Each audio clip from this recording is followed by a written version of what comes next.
యెహోవా తన దాసుడైన యోనాకు నినివే పట్టణకి వెళ్లి పాపాలపై ప్రకటించమని ఆజ్ఞాపించాడు. కాని యోనా ప్రభువుని ఆజ్ఞకు వ్యతిరేకంగా తర్షీషుకు పారిపోవాలని నిర్ణయించుకున్నాడు. యోనా ఓడలో ఎక్కి సముద్ర ప్రయాణం మొదలుపెట్టాడు. యెహోవా సముద్రంలో గొప్ప గాలిని పంపాడు. తుఫాను భయంకరంగా మారింది. సముద్రయానులు తమ దేవతలకు ప్రార్థించారు. కాని యోనా నిద్రలో ఉన్నాడు. సముద్రయానులు యోనాను లేపి ఈ విపత్తు ఎవరి వల్ల వచ్చిందో తెలుసుకోవడానికి చీట్లు వేశారు. చీట్లు యోనాపై పడ్డాయి.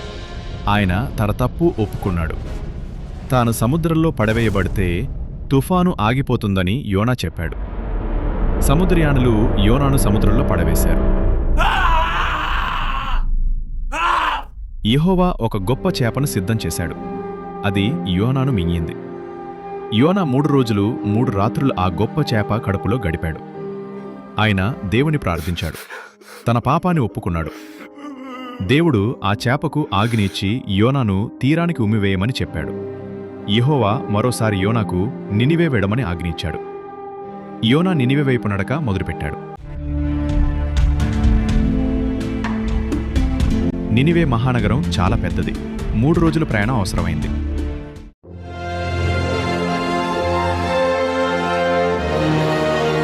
యోనా నగరంలోకి ప్రవేశించి పాపాలపై తీర్పు ప్రకటించాడు. ఇంకా 40 రోజుల్లో నినివే నాశనం అవుతుందని ఆయన గట్టిగా చెప్పాడు. ప్రజలు యెహోవా మాటలు విశ్వసించారు.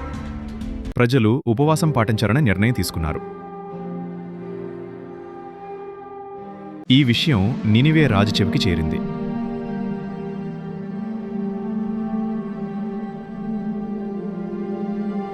రాజు తన సింహాసనం నుండి లేచాడు. తన రాజవస్త్రాలను విసిరి జూటు బట్టలు ధరించాడు. రాజు మరియు ప్రజలు బూడిదలో కూర్చున్నారు. రాజు ఆజ్ఞ ప్రకారం మనుషులు మరియు జంతువులు కూడా ఉపవాసం చేశారు. ప్రతి ఒక్కరూ తమ చెడును విడిచిపెట్టి దేవుని వైపు తిరిగారు. రాజు అన్నాడు, దేవుడు మనపై కనికరించవచ్చును. దేవుడు వారి పశ్చాత్తాపాన్ని చూశాడు. దేవుడు నాశనం చేయకూడదని నిర్ణయించాడు. యోనా దీనికి అసంతృప్తి చెందాడు. ఆయన దేవునితో వాదించాడు. నేను ఇలాగే అవుతుందని తెలుసుకున్నాను అని అన్నాడు.